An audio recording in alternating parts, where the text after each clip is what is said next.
महाराजांनी जी वाघनखं वापरली ती महाराष्ट्रात आम्ही परत आणणार आहोत असं महाराष्ट्र सरकारने काही दिवसांपूर्वी जाहीर केलं। ती जी वाघनखं आहेत ती इंग्लंडमध्ये आहेत, व्हिक्टोरिया आणि अल्बर्ट म्युझियममध्ये। या म्युझियमकडून ती परत आणण्यासाठी एक करारपत्र करायला महाराष्ट्राचे सांस्कृतिक मंत्री सुधीर मुनगंटीवार उद्या जाणार आहेत लंडनला। ही वाघनखं किती काळासाठी आपल्याला दिली आहेत, परमनंटली तर 100% दिलेली नाही आहेत। याबाबत वेगवेगळे मतप्रवाह आहेत। मंत्र्यांचं असं म्हणणं आहे ती 3 वर्षासाठी दिलेली आहे।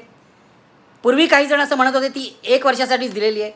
काहींचं असं म्हणणं आहे की ती फक्त 3 महिन्यासाठी मिळणार आहेत। पण आपण मंत्री महोदय जे म्हणतायत ते खरं मानूया की ती 3 वर्षासाठी मिळणार आहे आणि ती 3 वर्षासाठी आल्यावर ती महाराष्ट्रातल्या विविध म्युझियम्समध्ये लोकांना पाहण्यासाठी ठेवली जाणार आहेत। यांना शक्य झालं असतं मंत्रिमंडळाला किंवा राजकारण्यांना तर एक मंदिरच उभारलं असतं आणि त्याभोवती हे नाचत राहिले असते दिवस रात्र, पण ते काय शक्य नाहीत कारण ती परत द्यायची आहे। सुधीर मुनगंटीवार असंही म्हणतात की आम्ही अशी ऑफर दिलेली आहे लंडनच्या म्युझियमला की आम्ही तुम्हाला वाघाची जोडी देऊ, म्हणजे एक वाघ आणि वाघीण देऊ, त्या बदल्यात आम्हाला ही वाघनखं जी आहेत ती परमनंटली कायम स्वरूपाची द्या। त्यांनी काय ते मान्य केलेलं नाही आहे, जेमतेम 3 वर्षासाठी ते कबूल झालेले आहेत। त्यामुळे 3 वर्षासाठी ही वाघनखं येतील अशी शक्यता आहे आणि ती आणायला अगदी वाजत गाजत महाराष्ट्र सरकारचे प्रतिनिधी म्हणजे मुनगंटीवार आणि त्यांचे अधिकारी जातील याविषयी माझ्या मनात काही शंका नाही आहे। शिवाजी महाराजांनी वापरलेली वाघनखं म्हटल्यावर महाराष्ट्रातल्या अनेकांच्या भावना या उद्दीपित झाल्या असतील। याचं कारण शिवाजी महाराज हे आपलं सगळ्यांचं आराध्य दैवत आहे।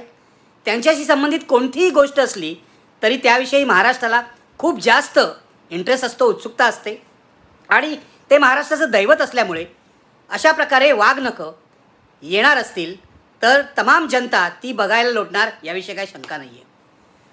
वाघनखं शिवाजी महाराजांची असतील किंवा भवानी तलवार असतील याविषयी वाद निर्माण होऊ नये हे मला पटतं, शरद पवार म्हणतात ते। मात्र जी आणली जाते वाघनखं असतील किंवा भवानी तलवार असतील ती वाघनखं खरी आहेत की नाही हे तपासून घ्यायला पाहिजे। का महाराष्ट्र सरकार भलतीच वाघनखं आणून ती शिवाजी महाराजांची आहेत असं सांगतायत? ते खरं बोलतायत की खोटं बोलतायत? खोटं बोलण्याची त्यांना जास्त सवय आहे हे आपण बघितलेलं आहे। ही वाघनखं शिवाजी महाराजांची आहेत असं सांगून त्यांना राजकारण करायचं आहे का? त्यांना लोकांच्या भावना पेटवायच्या आहेत का आणि निवडणुकीत मतं मिळवायची आहेत का? या सगळ्या मुद्द्यांची चर्चा मी आज करणार आहे। पण सुरुवातीला हा मुद्दा तपासायचा आहे की ही वाघनखं कुठून येत आहेत आणि ती खरी आहेत का? ती खरी असल्याचा पुरावा कोणी दिला आहे का? कारण इतिहास हा पुराव्यावर चालतो, एव्हिडन्सवर चालतो आणि पुरावे शोधून काढायचे असतात। ते काम आपल्यासारख्या सामान्य माणसाचं नसतं, ते काम इतिहास तज्ज्ञांचं असतं आणि महाराष्ट्रामध्ये इतिहास तज्ज्ञांची मोठी परंपरा आहे। आज ही जी वाघनखं आणली जात आहेत व्हिक्टोरिया आणि अल्बर्ट म्युझियमकडून ती वाघनखं खरी आहेत असं महाराष्ट्रातला मान्यवर असा कोणीही इतिहासकार म्हणत नाही आहे।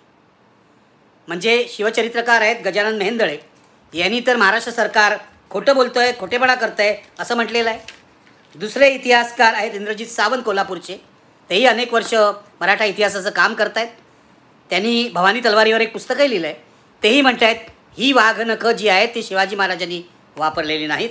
तेव्हा पहिल्यांदा हे तपासूया या वाघनखांचा नेमका इतिहास काय आहे आणि ही शिवाजी महाराजांनी वापरलेली अफजल खानाला मारण्यासाठी वापरलेली वाघनखं आहेत का? मित्रहो, हे जे व्हिक्टोरिया आणि अल्बर्ट म्युझियम आहे ते सुद्धा ही वाघनखं शिवाजी महाराजांनी वापरलेली आहेत असं म्हणत नाही आहेत।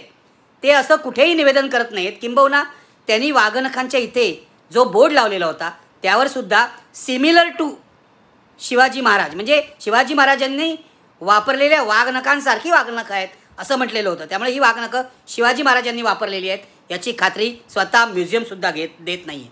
ही पहिली गोष्ट। आता पांडुरंग बलकवडे नावाचे इतिहासकार आहेत, ते हिंदुत्ववादी इतिहासकार आहेत असं म्हणून ओळखलं जातं।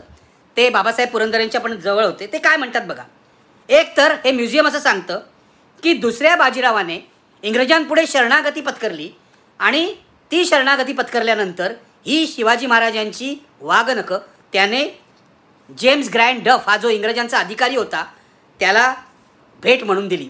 डफने ही वाघनखं आपल्या कुटुंबाकडे ठेवली, त्यानंतर त्याचा मुलगा, त्याचा नातू अशी ती पुढे पुढे जात गेली आणि डफचा जो नातू आहे त्याने ती म्युझियमला दिली। आता ती सप्रेम भेट म्हणून दिली की ती विकली हे आपल्याला माहीत नाही। याचं कारण अशा जुन्या वस्तूंच्या सगळ्या खरेदी विक्रीमध्ये मोठी उलाढाल होते आणि परदेशात ती खूप मोठी असते.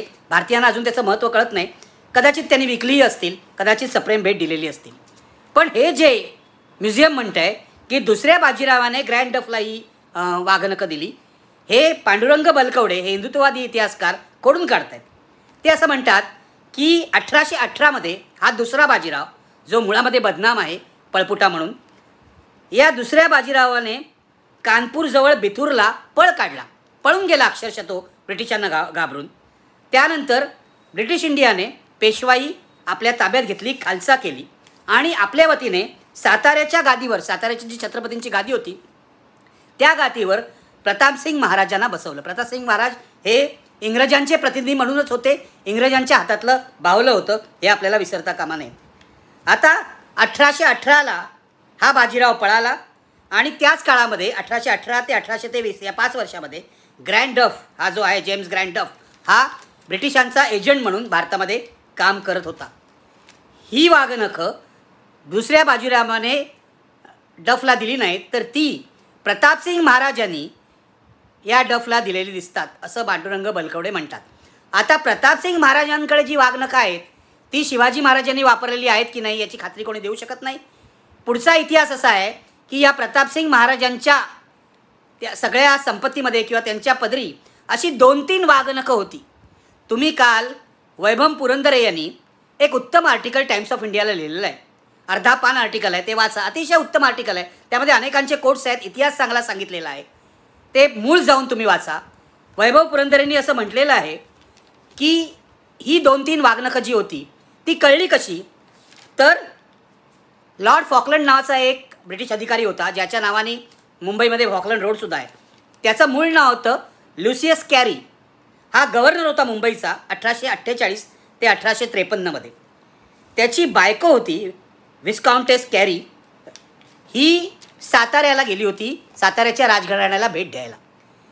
तिथे तिला साताऱ्याच्या राणीनी आपल्या ताब्यातली संपत्ती किंवा खजिना दाखवला. तेव्हा त्यांच्या मंदिरामध्ये 2-3 वाघनखं होती. आता ग्रँड डफला दिलेली वाघनखं कोणती, ही वाघनखं कोणती, यामध्ये कोणीही खात्रीलायकरित्या काहीही सांगितलेलं नाही. पण सातारच्या गादीच्या ताब्यात 2-3 अशी वाघनखं होती, हे लक्षात घ्या. याशिवाय ग्रँड डफचा जो मुलगा होता तो 1868 ते 1874 या काळामध्ये इंग्लंडमध्ये ब्रिटिश पार्लमेंटमध्ये खासदार होता. त्यानंतर तो तिथला सचिवही झाला भारतविषयक खात्याचा आणि तो भारतात आला होता. तोही साताऱ्याला गेला होता, तिथल्या महाराजांना त्यांनी भेट दिली होती. तोही याला पुष्टी देतो की तिथे 2-3 वाघनखं होती, ती कोणाची आहेत ते माहिती नाही. भवानी तलवार आणि वाघनखं याच्यामध्ये त्याला इंटरेस्ट होता, पण ही शिवाजी महाराजांचीच वाघनखं आहेत त्यांनी वापरलेली, याला तो पुष्टी देत नाही. 2-3 वाघनखं होती एवढंच म्हणतो. आता गजानन मेहेंदळे किंवा इतर इतिहासकार आहेत, ते म्हणतात की सरकारचा दावा पूर्णपणे खोटा आहे, पूर्णपणे खोटा आहे. आणि त्यांनी असं सांगितलेलं आहे कालच्याच टाईम्सला मुलाखत देताना की मी यावर अधिक प्रकाश टाकणार आहे. पण काही इतिहासकार असं म्हणतात की अफजल खानाला मारताना, त्याचा खून करताना शिवाजी महाराजांनी वाघनखं खरोखरच वापरली होती का, काही दंतकथा आहे. काही इतिहासकारांचं असं म्हणणं आहे की शिवाजी महाराजांनी एका हातात वाघनखं घातली होती आणि दुसऱ्या हातामध्ये खंजीर होता, तर तो खंजीर त्यांनी त्याला मारताना वापरला, असं काही इतिहासकारांचं मत आहे.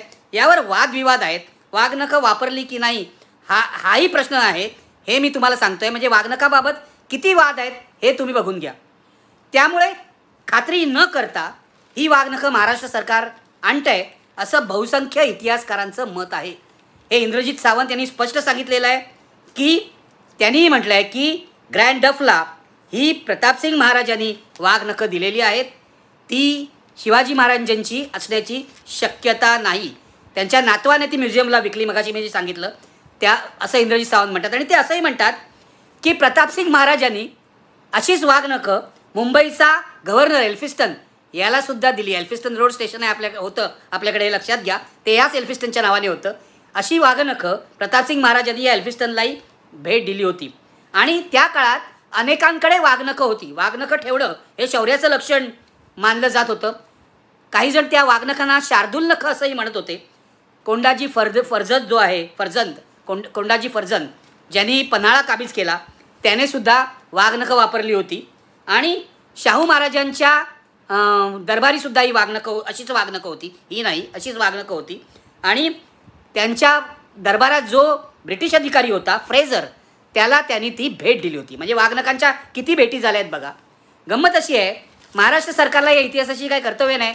त्यांना एक वागणकं आणायची आहेत आणि एक मोठा काहीतरी इव्हेंट घडवून आणायचा आहे. त्यामुळे त्यांनी हा इतिहास वाचलेलाही नाही, त्यांनी कोणा इतिहासकाराचं मतही घेतलेलं नाही. कोणीतरी सांगितलं त्यांना अशी म्युझियममध्ये वागणकं आहेत, मग ते उड्या मारायला लागले आणि त्यांनी हा सगळा घाट जमवून आणलेला आहे. मुद्दा असा आहे की शिवाजी महाराजांचं जे शस्त्रागार होतं, या शस्त्रागाराचे फारसे रेकॉर्ड उपलब्ध नाहीत. काल पुरंदरेने लिहिलं आहे, फारसे रेकॉर्ड उपलब्ध नाहीत. याचं कारण हे आहे की 1680मध्ये शिवाजी महाराजांचा मृत्यू झालेला आहे आणि 1681मध्ये औरंगजेब इथे आला. पुढे 21 वर्ष तो इथे होता आणि या सगळ्या मराठा साम्राज्याशी, शिवाजी महाराजांच्या साम्राज्याशी आणि त्यांच्या वारसदारांशी तो पुढची 25 वर्ष लढत होता. 1717पर्यंत तो इथे होता. इथेच त्याचा, तुम्हाला माहिती आहे औरंगजेबाची जी समाधी आहे ती इथेच आहे औरंगाबादजवळ, इथेच त्याचा मृत्यू झालेला आहे. 25 वर्ष शिवाजी महाराजांच्या वारसदारांनी, शिवाजी महाराजांच्या मावळ्यांनी औरंगजेबाशी झुंज केलेली आहे, झुंज दिलेली आहे. आता असं आहे की औरंगजेबानी खूप आतमध्ये घुसखोरी केली आणि शिवाजी महाराजांचे किल्ले शिवाजी महाराजांच्या मृत्यूनंतर ताब्यात घ्यायला सुरुवात केली. यापैकी शिवाजी महाराजांची राजधानी असलेला एक रायगड होता, तोही औरंगजेबाने मुघलांनी ताब्यात घेतला. आणि जेव्हा मुघलांचा ताबा आला या रायगडावर, तेव्हा तिथली अनेक कागदपत्रं त्यांनी नष्ट केली किंवा जाळून टाकली. त्यामुळे काही रेकॉर्ड उपलब्ध नाही आहे. शिवाजी महाराजांच्या शस्त्रागाराचा प्रवास 1680 म्हणजे त्यांच्या मृत्यूपासून पुढे कसा झाला, पुढची 160 वर्ष 170 वर्ष आपल्याला काही उपलब्ध नाही आहे रेकॉर्ड, असं इंद्रजित सावंत सांगतात. छत्रपतींचे जे वारसदार होते त्यांनी जे शस्त्रागार होतं किंवा त्यांची जी संपत्ती होती ती आपल्यासोबत नेली, पण त्यातले अनेक जे आयटेम्स होते, अनेक तलवारी असतील, काही राजदरबारातल्या गोष्टी असतील, या सगळ्या प्रवासामध्ये आणि संघर्षामध्ये नष्टसुद्धा झालेल्या आहेत.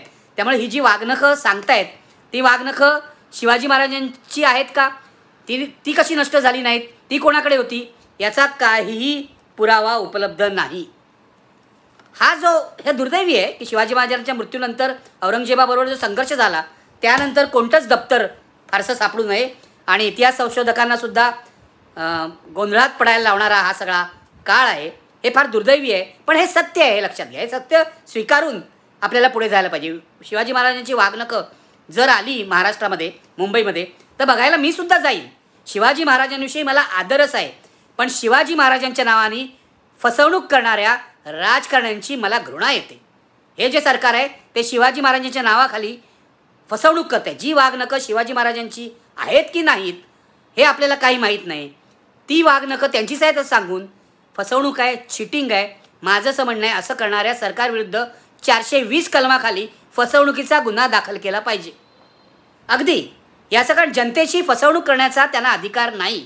शिवाजी महाराजांच्या विषयी जी श्रद्धा आहे ती, शिवाजी महाराजांचं वागणं खरं होतं, ते अन्यायाविरुद्ध लढत होते, ते गरिबासाठी लढत होते म्हणून सुद्धा आहे. त्यामुळे शिवाजी महाराजांच्या बाबतीत खोटं बोलण्याचा अधिकार कुणाला नाही. शिवाजी महाराज हे केवळ हिंदुत्ववादी होते, हिंदूंचे राजे होते असंही जे सांगितलं जातं ते जसं धादांत खोटं आहे, तसं ही वागणकं शिवाजी महाराजांची आहेत हे सांगणंसुद्धा धादांत खोटं आहे. तेव्हा आता या सरकारचा हेतू काय आहे, हे सगळं हा सगळा इव्हेंट घडवून आणायचा? 2-3 हेतू मला दिसतात. एक तर निवडणुकीच्या तोंडावर यांना महाराष्ट्रामध्ये विषारी वातावरण तयार करायचं आहे. मागे तुम्ही पाहिलेलं आहे 8-9 जिल्ह्यामध्ये दंगली घडवून आणायचे प्रयत्न झालेले आहेत. कोल्हापूरसारख्या ठिकाणी दंगली झालेल्या आहेत. सोलापूरमध्ये तणाव निर्माण झालेला आहे. 8-9 ठिकाणी हा तणाव निर्माण झालेला आहे. तसाच प्रकार महाराष्ट्रात करण्याचा त्यांचा विचार असावा, म्हणून त्यांना ही वागणकं पाहिजेत. वागणकाच्या निमित्ताने अफजल खानाच्या वधाच्या गोष्टी सांगून जे 2008 साली मिरजला, सांगलीला घडलं तसंच घडवण्याचा हा प्रकार आहे. तुम्हाला माहिती आहे मिरजला काय घडलं? अफजल खानाच्या पोस्टरवरून वाद निर्माण झाला आणि पुढे दंगल झाली. माझा असा स्पष्ट आरोप आहे, शिंदे, फडणवीस, अजित पवार सरकार हेच उद्योग करण्याच्या प्रयत्नात आहे. कारण त्यांना आता पुढची निवडणूक, विधानसभा निवडणूक जिंकण्याची खात्री राहिलेली नाही. मग वातावरण भडकवायचं, हिंदू मुसलमान घडवायचं, या वागणकाच्या निमित्ताने तेच घडणार आहे. जर वागणखं येऊ देत, आता खरी आहेत की खोटी आहेत मी तुम्हाला सांगितलं, त्यात पुन्हा मला शिरायचं नाही, परंतु शांतपणे हा जर प्रकार या लोकांनी केला, जे ते करणार नाहीत याची मला खात्री आहे, तर मी मानेन की यात राजकारण नाही. पण यात 100% राजकारण आहे आणि त्यानिमित्ताने विषारी वातावरण निर्माण करायचं आणि लोकांच्या भावना भडकवायच्या. दुसरं काय करायचं आहे ना. मुळामध्ये या सरकारचा कारभार अत्यंत बोगस आहे. कोणाचेही प्रश्न सुटलेले नाही. महाराष्ट्रामध्ये दुष्काळाची परिस्थिती आहे. शेतकऱ्यांचे प्रश्न सुटलेले नाही, कामगारांचे प्रश्न सुटलेले नाही आहे, दलितांच्या अनेक मागण्या, मुसलमानांच्या मागण्या, मराठ्यांच्या राखीव जागांची मागणी पेंडिंग आहे, फसवणूक चाललेली आहे. या सगळ्या विषयावरून लक्ष उडवण्यासाठी या वाघनखांचा उपयोग करणार आहेत. हे ज्यांना मी सत्तेतले बोके म्हणतो ना, ते या वाघनखांचा उपयोग मांजर नखांसारखा करून शिवाजी महाराजांचा अपमान करणार आहेत, हे लक्षात घ्या.